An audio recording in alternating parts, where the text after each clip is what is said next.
Tuesday morning, about 6:15, 6:30 or so. And I'm just going to do some practicing till people get here. The normal morning crew people, Gordon Shar, are gone, going to Europe or something. So, but they let me borrow their lobster machine. I'm not using it this morning, but I'll probably use it this afternoon. Okay, so what are we going to work on? I don't know.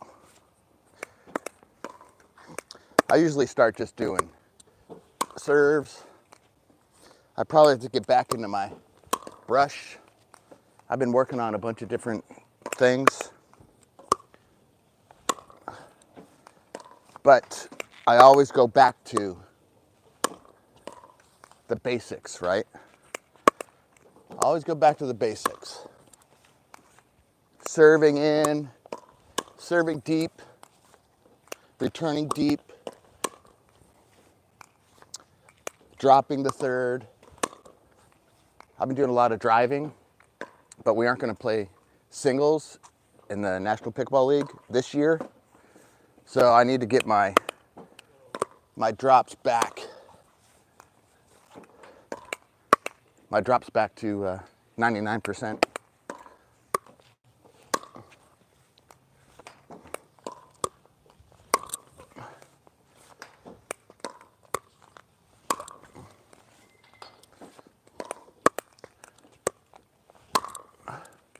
Also, there's the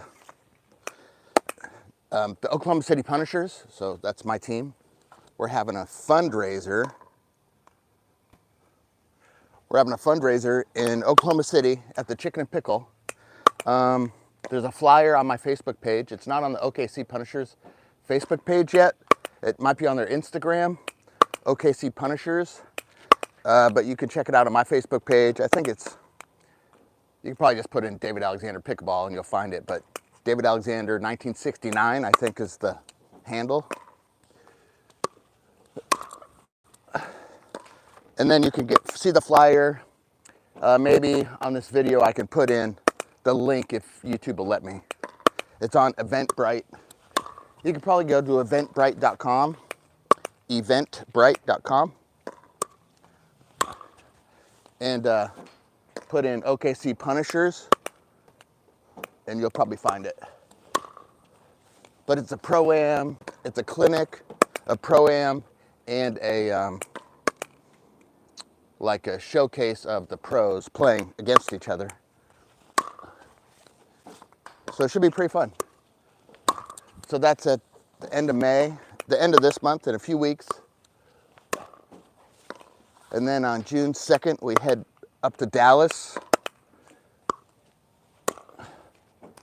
to start our very first tournament, June 3rd and 4th. So that's what we're doing.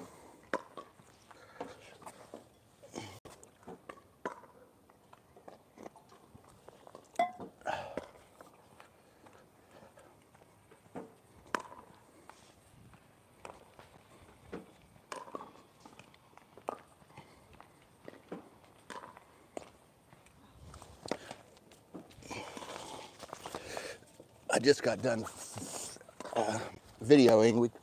I don't know, just call it filming, videoing my Dink by Numbers system. So it's going to be called Coach David's target-based Dink by Numbers system. I shot it with 3 cameras. We had 6 people there. We even had a lefty to show how to dink to a lefty. So that's going to be cool. Dink by Numbers. I don't have a website or anything yet for it. I will.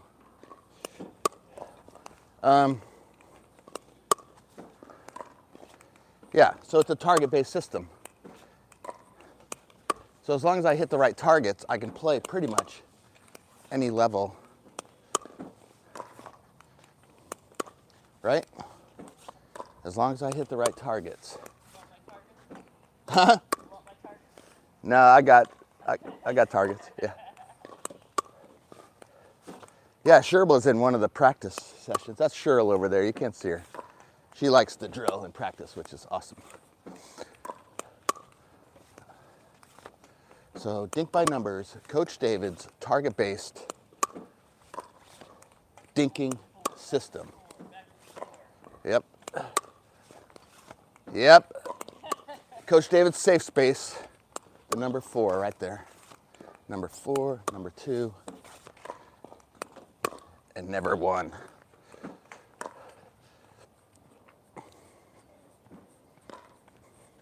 But it's all about how to open up holes, how to create a hole, how to get the ball in the hole, how to play smart, how to hit attacks off of your dinks, because there's certain, almost inevitably all the time,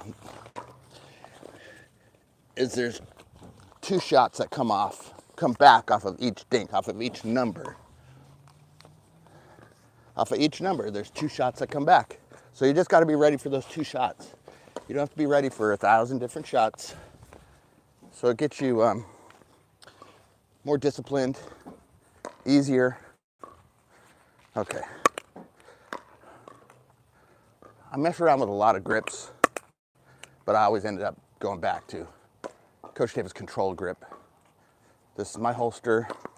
The paddle sits in my holster, nice and loose, and that's my control grip. Now what I've been doing lately is moving it from here, which I do like, but I've dropped my defensive spot to here, and I'm holding it basically at my magic angle.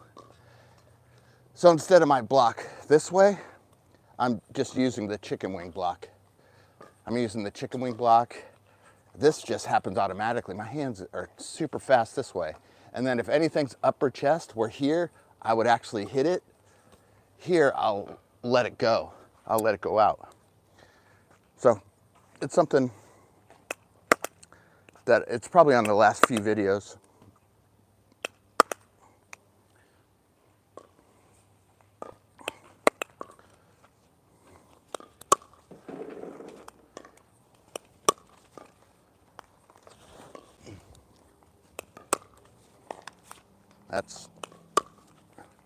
See, I normally never miss. But I've been doing so much driving lately that I'm not 1,000% dialed in to the kitchenette there. Yeah, I normally do 2 hands there too. If you have a good reset, it doesn't matter how high you bring this ball. I want a lot of clearance.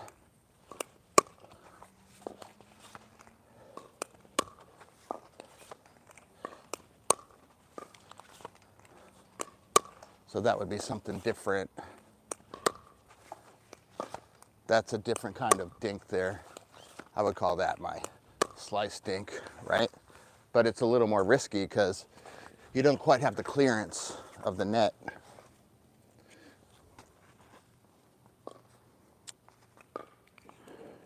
Yeah.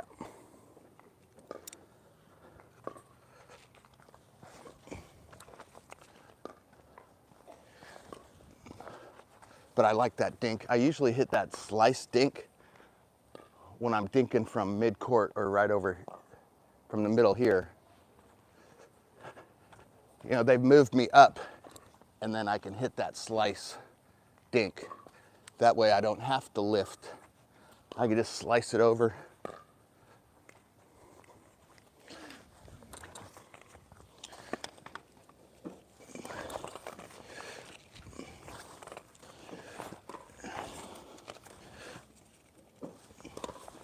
Man, it's so beautiful right now.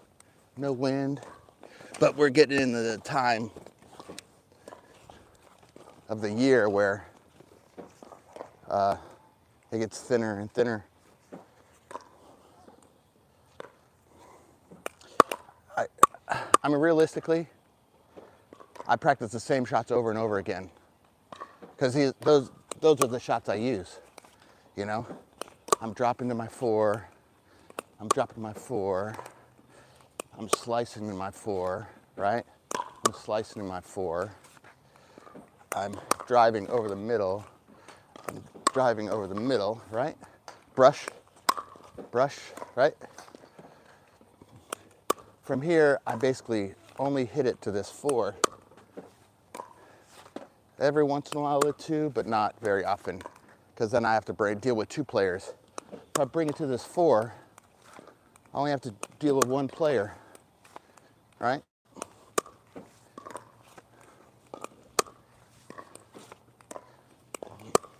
I only have to deal with 1 player.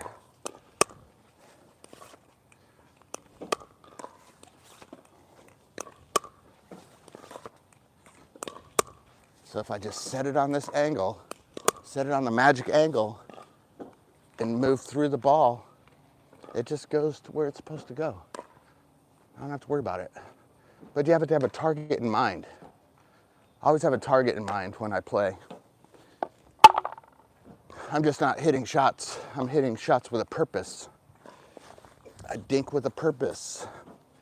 I dink to make and hit shots to make people uncomfortable. I don't give them their best shot. That's key. It's amazing how many people will give tennis players mid-court volleys, you know, or mid-court to their forehand, and they just get ripped up. Doesn't make sense to me, to my brain.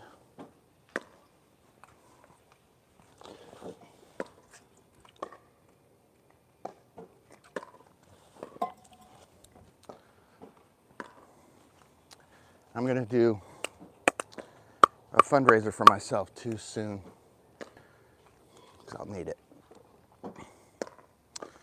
All right. Let's see.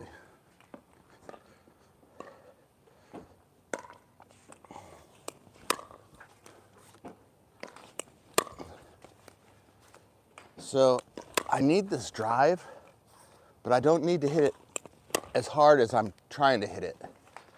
I just need it to use it to get over the net.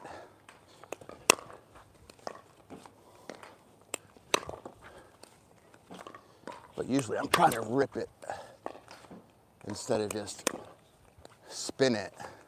That would be better for me.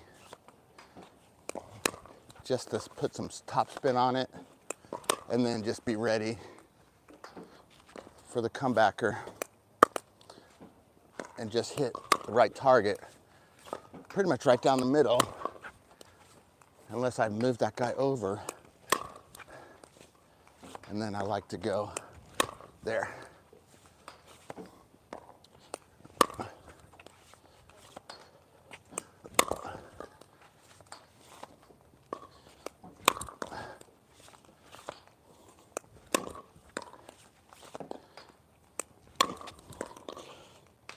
Because if you just have somebody that normally just blocks it back, you know, they just block it back, you can hit drives at them because they aren't much of a threat.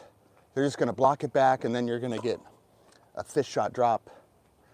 If somebody is very aggressive at attacking a drive, then I don't do it. Then I drop for sure. But you got to figure that out early in the game.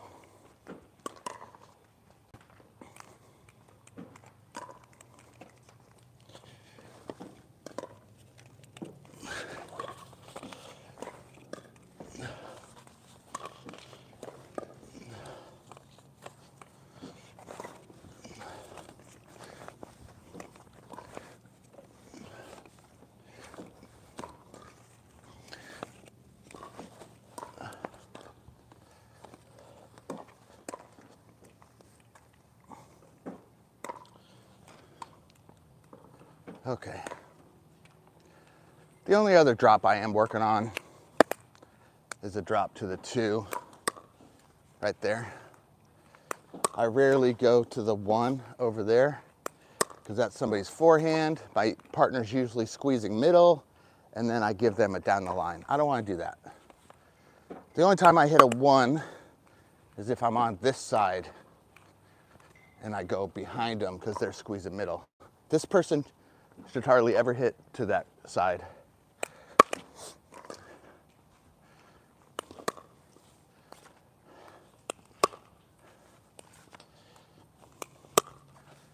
Maybe I should develop this slice more.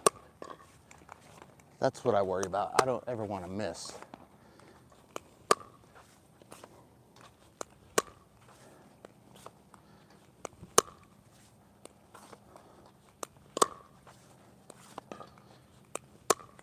So all I'm doing is setting this at an angle, at Coach David's magic angle, and just moving it through space.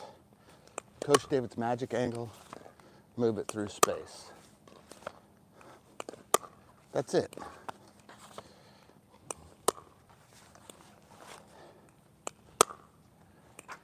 And then it doesn't pop up. Hits nice and low, but I'm taking a risk, right? If I hit it wrong, it's gonna travel too far and give them a volley. If I hit it too low, it's gonna hit the net, and we don't ever want to hit the net. So that's why I normally just lift it up and over. It's nice and safe. I can pretty much get it 98% of the time.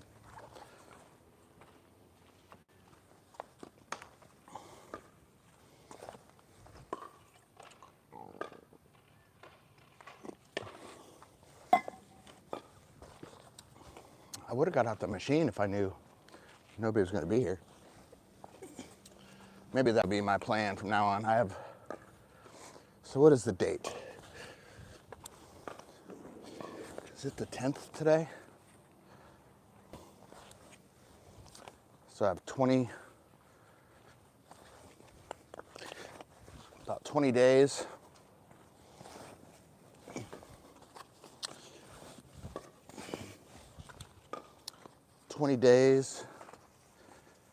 Probably like 18 days till I start heading to Oklahoma City.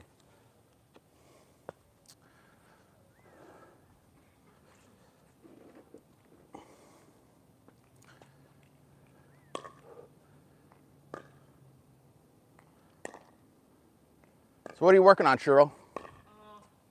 I think I burned up this quad, so I'm done on that one. Oh. I'm working on this kind of no-look back at them with the timing. I'm working on this kind of receiving the ball and then kind of faking it right back at them. Back to that, because I know they're going to be coming up like this. Yeah. So I was working on the timing for hitting it right back in the corner on them. Nice. If that makes any sense. It does. I was also kind of doing it like where I'm kind of got my paddle facing this way, but then it kind of comes off right here just without kicking it. Cool. And then I used it yesterday and it worked. It was like, ooh. Nice.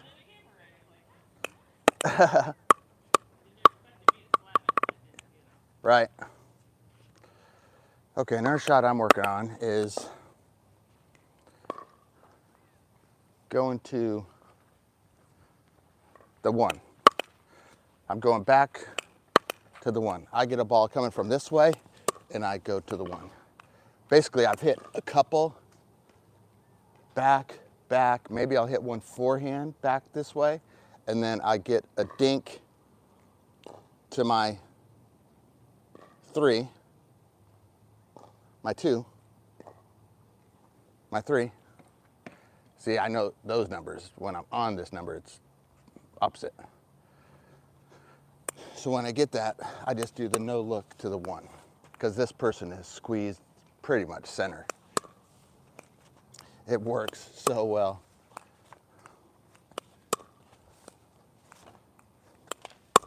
And then you can throw that up too, of course.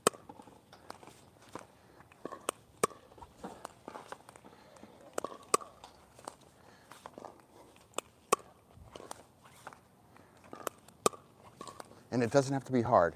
It just has to be over. Some people just do everything too hard.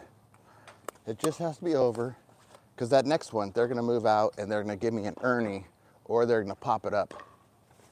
It just happens all the time. How do I know it? Because I've seen it 1,000 times. Don't watch the pros, the young pros. That game is totally different. Do not say, oh, well, I see the pros hit it to the 1. Yeah, because they're super fast and super talented. They're the 1%ers. You're not gonna be able to play like that, the majority of the people. So just hit targets. Don't worry about mechanics as much. All you guys taking lessons on mechanics, yes, you have to have a certain level of mechanics, okay.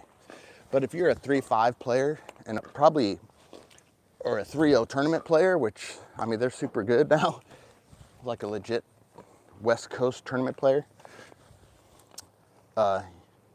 you already have good dinks and drops. And you're gonna be able to hit these positions, these spots. Think targets more than technique. Just like my self-defense system, the target is more important than the technique. And yes, somebody has to train for 10 years to get a black belt, where I can teach you in 2 hours to do something better.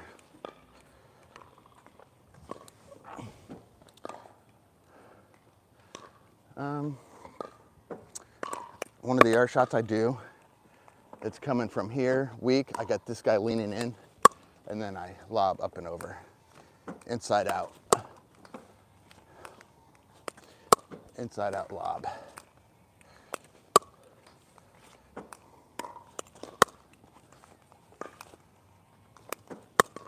Because I've probably hit a couple dinks, right? A couple forehand dinks. Maybe I go one in front, which I normally don't do. I only do it off of this shot. A weak shot here, basically in the middle of the kitchenette. Boom, up and over. It's pretty safe. But it has to be kind of hidden. You know, I'm looking this way, and then I go up and over. I try to use just effective shots that I can get that are like 90% solid, sometimes 80.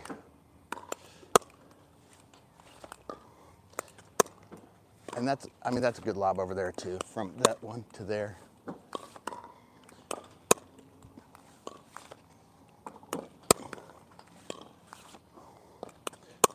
You gotta add your lob into your game. But see that one, I'm hitting like, I hit like 20%. But the inside out one, I hit a high percentage.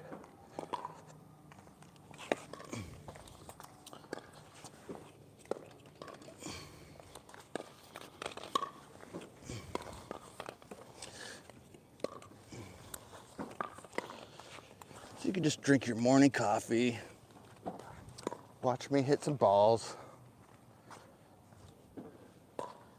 and I might say something that resonates, you know, that clicks. That's what I've noticed is, I mean, I've been teaching people for a few years now, right? And some people just the other day, it's like, whoa, that just clicked. I finally said something that clicked in their head. And for my wife, it was the target. Where I've said it before, but they weren't ready to receive the information. Because sometimes I think, oh, I'll just say this one time, they'll get it, and they'll be able to do it. That doesn't work that way. Sometimes that works for me, it doesn't work for most. So they finally get it. Oh, I need to hit this target, which is more important than the technique they use to hit it, you know? So, yeah, but sometimes, like I said to Shar, hey, the better you are at resetting the ball, like resetting from middle, the easier it is to put a loft on your drop and make it high percentage. Because now if it goes high, you can still defend. So it gives me confidence. My resets are good, so it gives me confidence to hit a high drop. Because I know I'm going to be able to block it, reset it if I go too high. Because if I feel it's too high, I'm going to freeze and wait on them to hit the shot.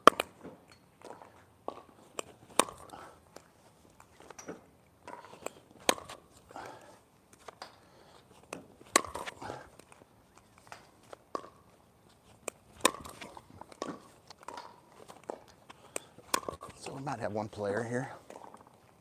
Good morning.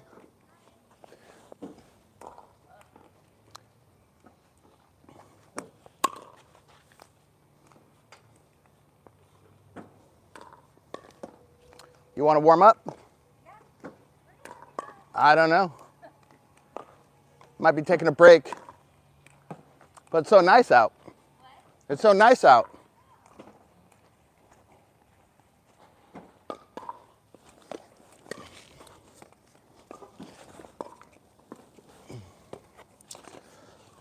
Okay, so we'll do some dinking and wait for, maybe we get Cheryl in. We just need one more player to be able to play a game. And then I'm sure I'll be back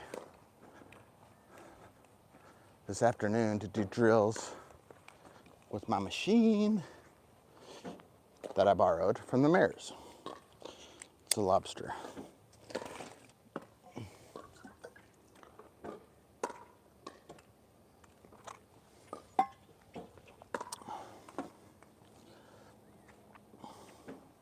Okay, so we might as well turn off this live stream, and if I play games, I'll come back on. Okay, thanks for watching. I'll try to link that Eventbrite thing in this description for the Oklahoma City Punishers fundraiser at Chicken and Pickle. I think it's May 31st and 1st. That should be it. Okay, see ya. Thanks. Bye. Boop, hit the like button. Hit subscribe.